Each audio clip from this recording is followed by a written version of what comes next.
Hello friends, आपके अपने परिवार ऑलवेज लर्न स्पेशल में आपका स्वागत है। स्पेशल लर्निंग सीरीज में आज हम लोग सीखेंगे किसी भी मुख्य क्रिया में कब, क्यों और कहाँ एस, ई एस और आई ई एस लगाकर वाक्य में प्रयोग किया जाता है। तो दोस्तों, वीडियो को बिना स्किप किए अंत तक देखें, तभी आपको इसका भरपूर लाभ मिलेगा। यदि वीडियो पसंद आए तो लाइक करें। अभी तक हमारे चैनल को सब्सक्राइब नहीं किया है तो सब्सक्राइब करें और अपने दोस्तों के साथ शेयर करें। दोस्तों, आज का वीडियो थोड़ा लंबा होगा क्योंकि कुछ ऐसी चीज़ें हैं जो आपको एक साथ बताने पर ही आपको पता चलेगा कि किसी भी मुख्य क्रिया में एस, ई एस, आई ई एस जोड़कर वाक्य में क्यों प्रयोग किया जाता है। तो उन सारे नियमों को अगर आप एक साथ देखेंगे, पढ़ेंगे तो ही समझ में आएगा।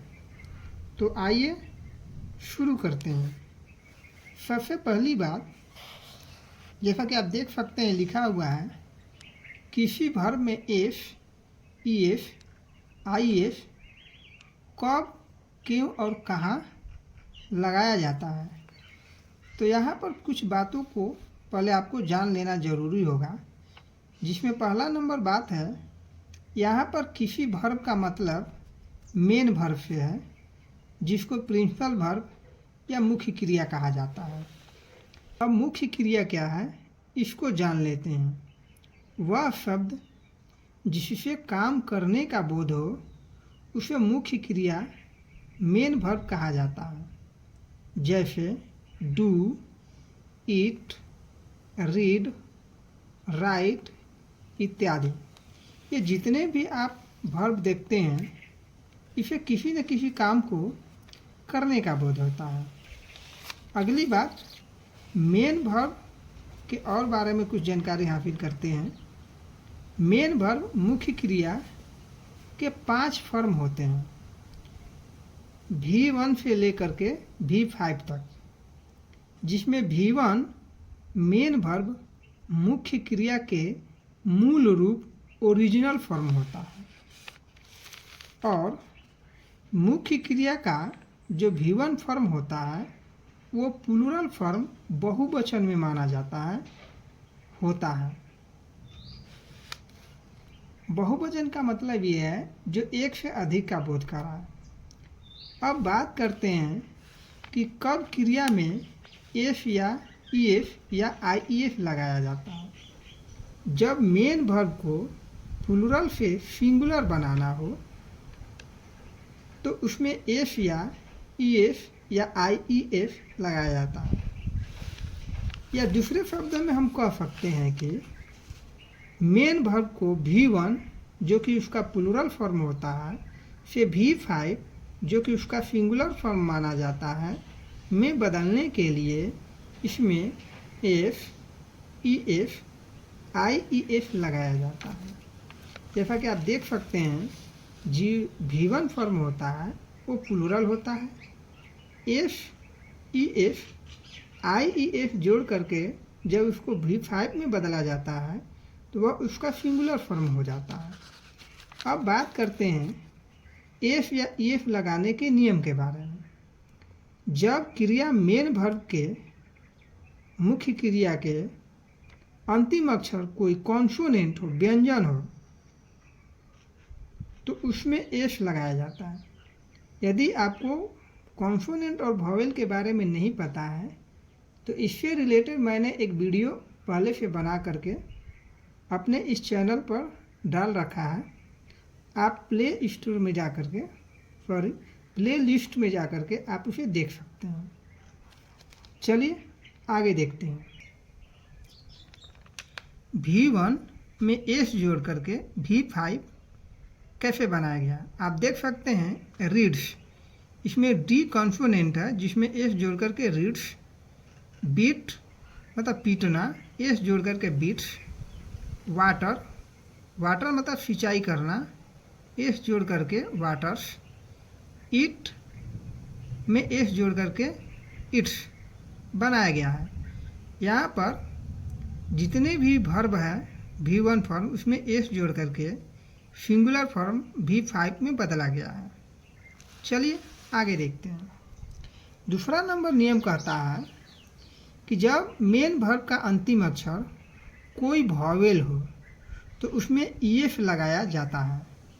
जी हाँ दोस्तों, अगर आपको प्लूरल से सिंगुलर बनाना हो और उस मेन वर्ब का अंतिम अक्षर कोई भी वॉवेल हो तो आप उसमें ईएस जोड़ करके आप उसका सिंगुलर बना सकते हैं। जैसे डू, डू का ओ वॉवेल है जिसमें ईएस जोड़ करके डज बना है। इसी प्रकार गो का गोज बना है। अब चलिए अपवाद, अपवाद का मतलब होता है जो नियम को फॉलो ना करे। एक्सेप्शन, जब क्रिया मेन वर्ब के अंतिम अक्षर के वॉवेल के रूप में ई या डबल ई हो तो उसमें सिर्फ एस जोड़ करके V1 से V5 बनाया जाता है, अर्थात प्लूरल से सिंगुलर बनाया जाता है।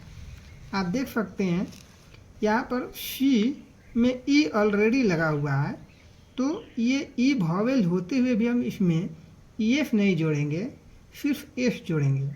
तो इस प्रकार हो जाता है सी का सीज मतलब देखना, राइट का राइट्स मतलब लिखना, बाइट का बाइट्स मतलब दांत से काटना, डांस का डांसेज मतलब नाचना। चलिए आगे देखते हैं।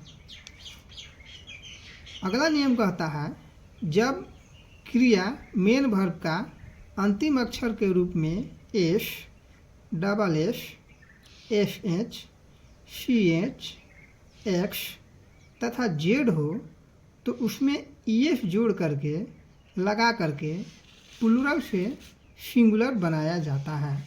आप तमाम एग्जाम्पल देख सकते हैं। पास का पासेस, क्रॉस का क्रॉसेस, ब्लेस का ब्लेसेस, वाश का वाशेस, ब्रश का ब्रशेस, पुश का पुशेज। दोस्तों अगर आपको वीडियो पसंद आ रहा हो तो कृपया इसे लाइक कर दें। अभी तक हमारे चैनल को सब्सक्राइब नहीं किए हैं तो सब्सक्राइब कर दें और अपने दोस्तों के साथ शेयर करें। चलिए आगे देखते हैं। आप देख सकते हैं वॉच का वॉचेज, टीच का टीचेज, टैक्स का टैक्सेस, कॉक्स का कॉक्सेस, बूझ का बूझेस, फीज का फीजल्स होता है। अब बात करते हैं, अभी तक हमने देखा एस या ईएस लगाने के नियम। अब बात करते हैं कब आईईएस लगाया जाता है ताकि वह मेन वर्ब प्लूरल से सिंगुलर हो जाए। यदि क्रिया मेन वर्ब मुख्य क्रिया के आखिर में वाई लगा हो, आखिरी में क्या लगा हो, अंत में वाई लगा हो, तो इस वाई के ठीक पहले अगर कोई कॉन्सोनेंट हो वॉवेल को छोड़ करके जो बी से जेड तक आया हो तो वाई को पहले आई में बदलेंगे, उसके बाद ईएस जोड़ करके उसे प्लूरल से सिंगुलर में बदला जाता है। जैसे आप देख सकते हैं ट्राई, ट्राई का लास्ट वर्ड वाई है और उसके बगल में कॉन्सोनेंट आर है तो इसमें ईएस जोड़ने से पहले वाई को आई में बदल दिया जाता है। इस प्रकार हो जाता है ट्राइज। स्टडी का हो जाएगा स्टडीज, कैरी का हो जाएगा कैरीज। चलिए दोस्तों, और सबसे बहुत इम्पोर्टेंट बात, नोट्स।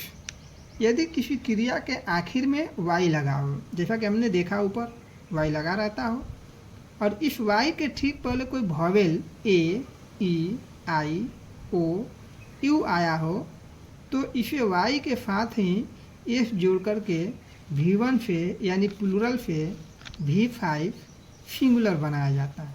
आप देख सकते हैं यहाँ पर प्ले है, प्ले के लास्ट में वाई है लेकिन उसके जस्ट बगल में वॉवेल है ए, इसलिए इसको वाई को आई में ना बदल करके डायरेक्ट इसमें एस जोड़ करके प्लूरल से सिंगुलर बनाया जाएगा। प्लेज का हो जाएगा प्लेज, ओबे का हो जाएगा ओबेज, बाई का हो जाएगा बाइज।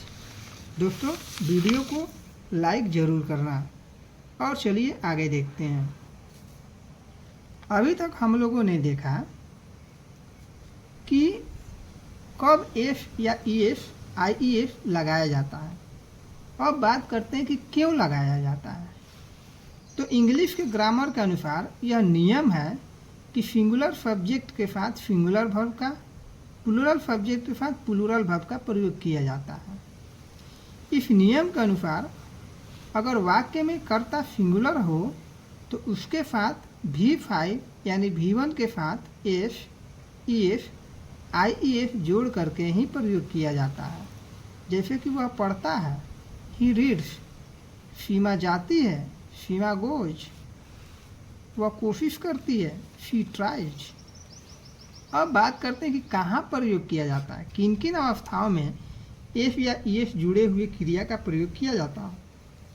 तो पहला नंबर पर है प्रेजेंट इंडेफिनिट टेंस, जिसको सिंपल प्रेजेंट टेंस के नाम से भी जाना जाता है, कि सकारात्मक अफर्मेटिव वाक्य में सिंगुलर नंबर सब्जेक्ट के साथ इसका प्रयोग किया जाता है। इस टेंस की पहचान है कि इसके हिंदी वाक्य की क्रिया के अंत में ता है, ती है, ता हूँ, ती हूँ इत्यादि लगा रहता है।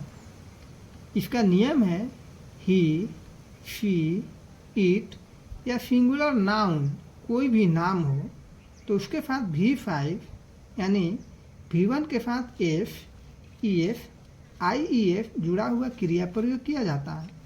जैसे आप देख सकते हैं, मोहन घर जाता है, मोहन गोज टू हाउस, वह दौड़ता है, ही रन्स। चलिए दोस्तों और कुछ नियमों को देखते हैं। अगला नियम है किसी व्यक्ति की आदत या स्वभाव बतलाने के लिए V5 का प्रयोग किया जाता है। अर्थात किसी का भी आदत हो, जैसे वह यहाँ आया करती है, मतलब उसका आने का आदत है कि वह यहाँ अक्सर आती रहती है, शी कम्स हियर। अगला है सार्वभौमिक सत्य, जिसको पूरी दुनिया सच मानती है, वैसे सत्य को या तथ्य को बतलाने के लिए भी V5 यानी एस, ईएफ, आईईएफ जुड़ी हुई क्रिया का प्रयोग किया जाता है। जैसे पृथ्वी सूर्य का चक्कर लगाती है, the earth moves around the sun. तो दोस्तों आज का वीडियो आपको कैसा लगा हमें कमेंट करके ज़रूर बताएं।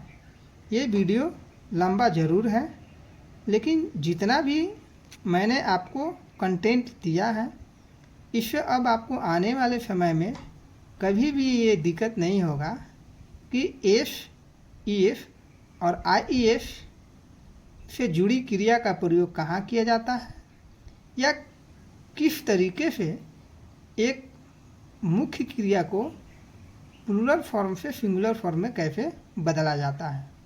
तो आज के लिए इतना ही। धन्यवाद।